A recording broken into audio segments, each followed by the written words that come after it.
Hey, my name's Erin. I'm a realtor in Asheville, North Carolina with Trailside Property Group. Today, we're going to do something a little different and talk about land, what it looks like to buy land, when land might be a good fit for you versus buying a house. So, I think I'll just talk a little bit about what I see when people come to us looking to buy land, when they decide to buy a home versus when they go for it and get the raw land. And then we'll go look at a piece of raw land in North Carolina and you can kind of get a feel for what that looks like. I have worked with people before who have bought in places like certain areas of Florida where when you go to buy raw land, it's all already surveyed off for you. It's flat. You can see exactly what you're getting. You know exactly what's there, and it's pretty easy to just buy it and move forward with the builder that works in that area.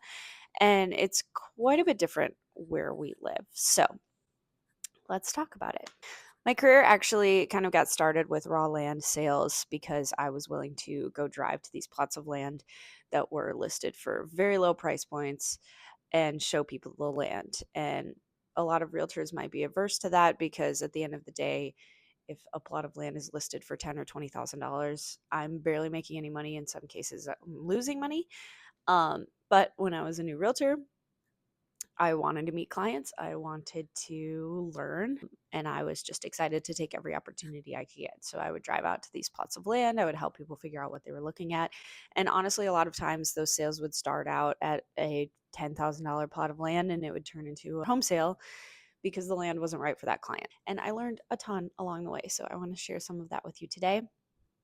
And then we'll go out to a piece of land and I'll kind of show you, give you that client experience of what it looks like when you're standing at a piece of raw land that isn't marked, because it can be a little overwhelming at first. A lot of times I'll get a phone call from someone who talked to a lender about a home and maybe they're pre-qualified for $300,000 for a home loan.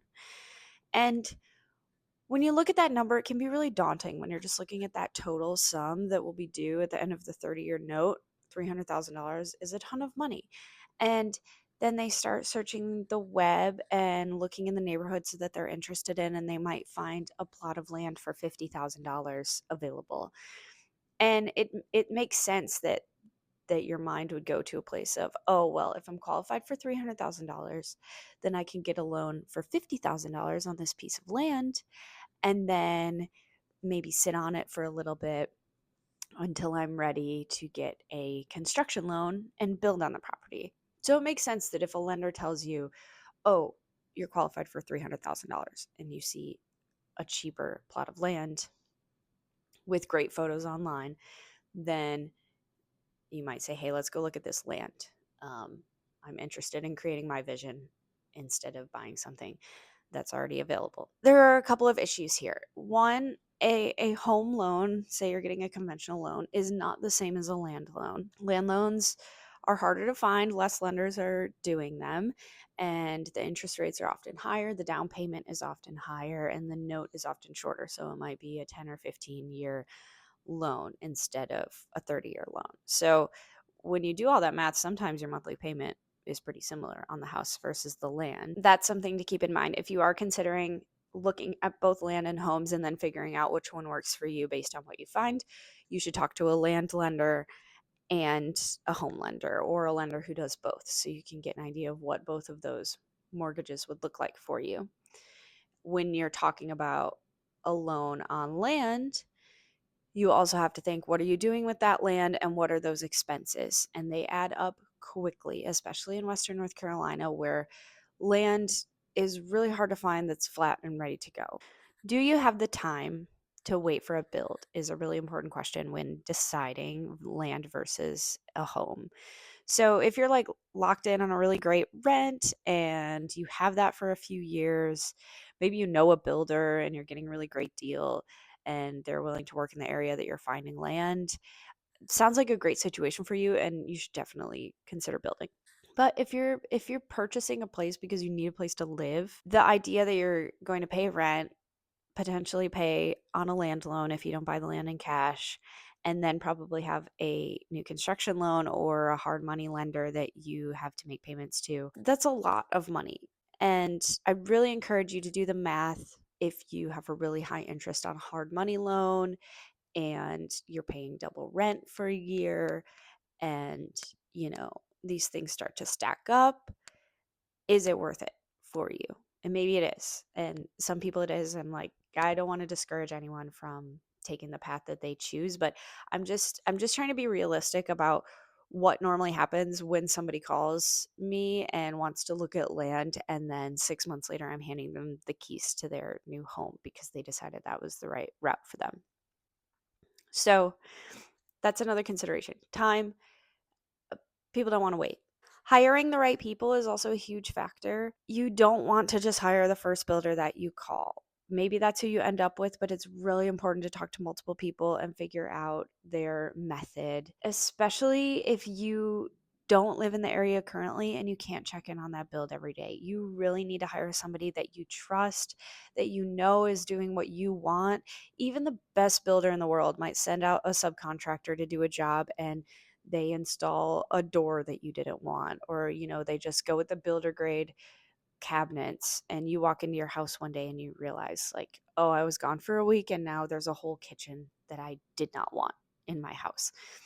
So you have to stay on top of things. If you really want your plugs in a certain place or your light switches in a certain place and they just send out their electrician to do the job, the electrician is just going to do what they normally do, and it's no fault to anyone, but things get missed. You have to hire people that you trust. And if you can't be here on the ground, then you need to have somebody that you can trust to check in on the job regularly, like super regularly. And when you're thinking about time, our last point, do you have the time to stay on top of things, to answer questions, to go look at countertops and refrigerators and things like that on your time off? And if not, can you hire somebody to do those things for you and just send you the options? If you're not a picky person, then this might not be an issue for you. But if you're building, then oftentimes you're building because you want something custom. You need to be able to tell them, hey, this isn't what I wanted. You need to have the confidence to say, all right, you have to pull all this out and redo it. This is not what I wanted. Um, and how are they going to respond to that? You really need to make sure that it's someone that you work well with, that you trust, that you can talk to, and be a team player with.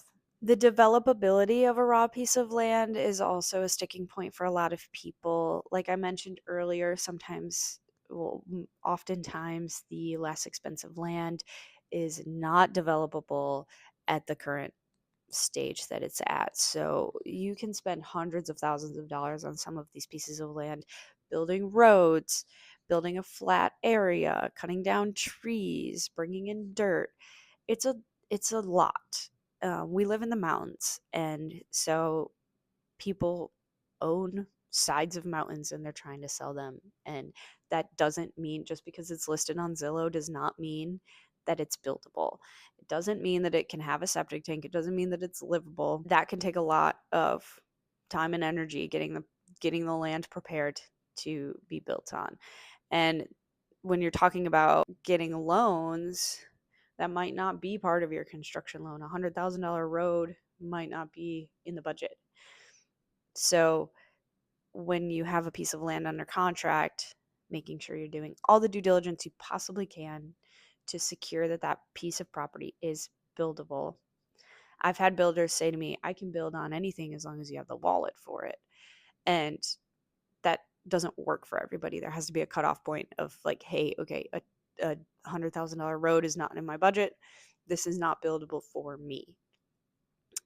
Or a fancy engineered septic system, because this land can't take septic, is not for me. I'm not doing this. I need to pick a different route.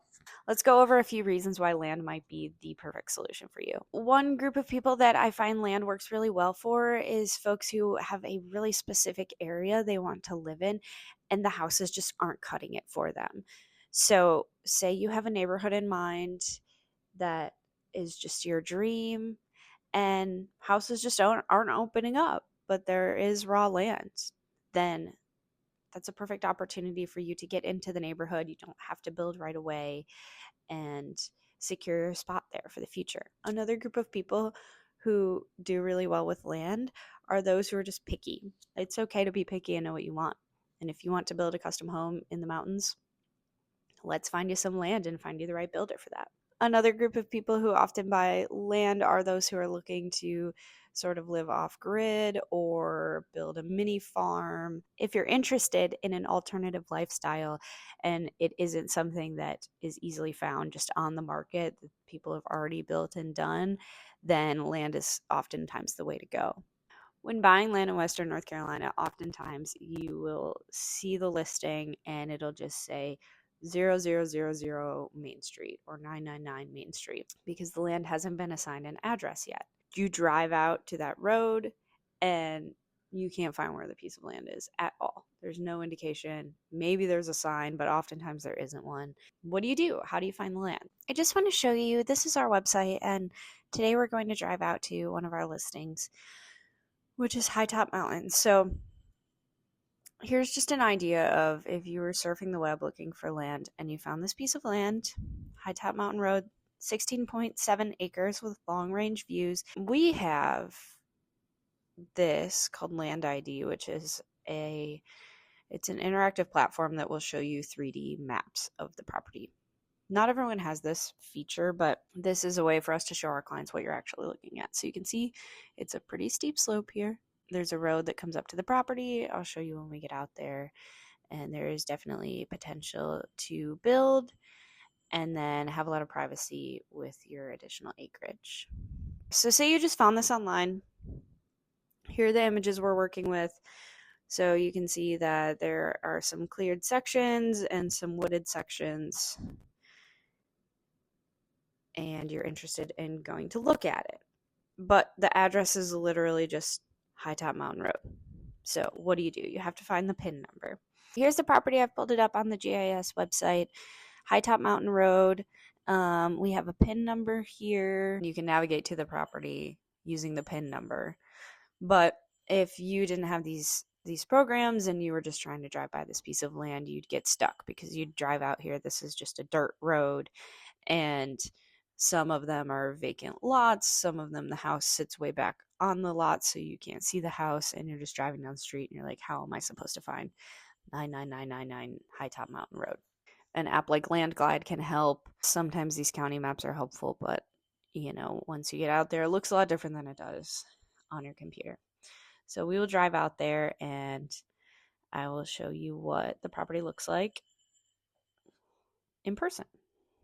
So I've driven out to one of our land listings just so I can show you what it looks like when you come out to a land listing that's unmarked, doesn't have a survey. There's no address for this property, so in order to get here, I had to find the PIN number for the property and then put the PIN number into an app called LandGlide that can take your GPS right to a PIN number versus you can't just type a PIN number into Google Maps and find it. So you have to use an actual map or use an app that works with PIN numbers. So we're at this property, went up a winding dirt road to find it. It's 16 acres. I will show you the land.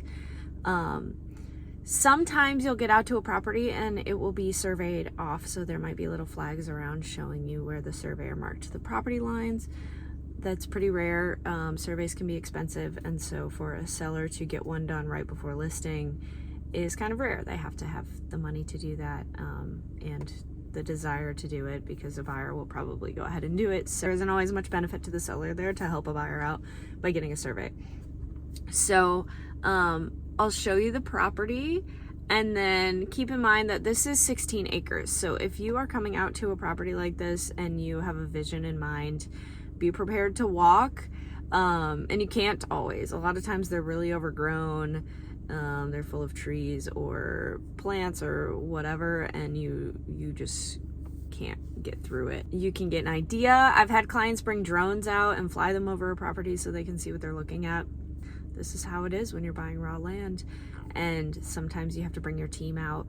You might have to bring somebody who can clear the land and the builder and maybe even a road builder, that kind of thing, to look at it for you and say, yeah, I think this is worth moving forward, or no, it's not. So let's get out of the car. I will show you a little bit of what we're looking at.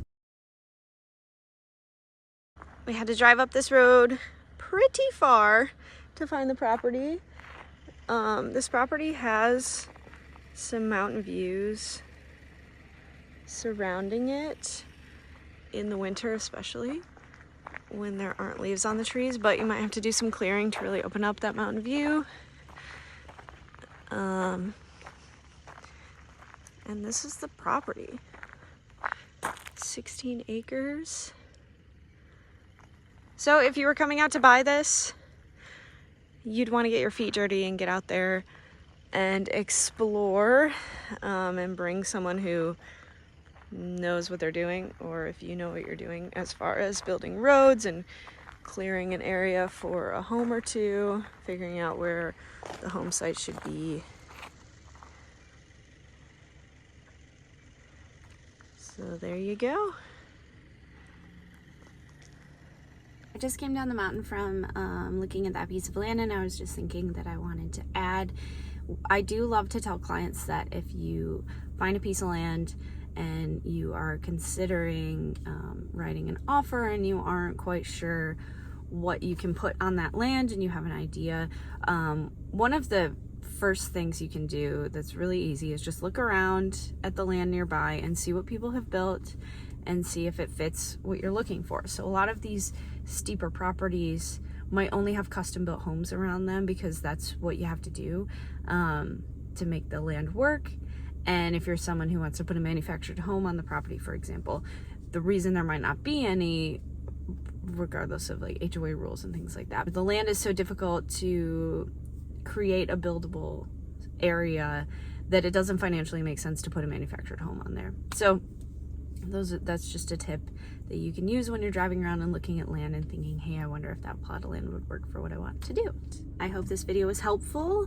If you have any questions about buying land or anything else in Western North Carolina, please leave a comment or reach out. Our website is trailsidepropertygroup.com, and there's a contact form on there, and we'd love to get in touch with you.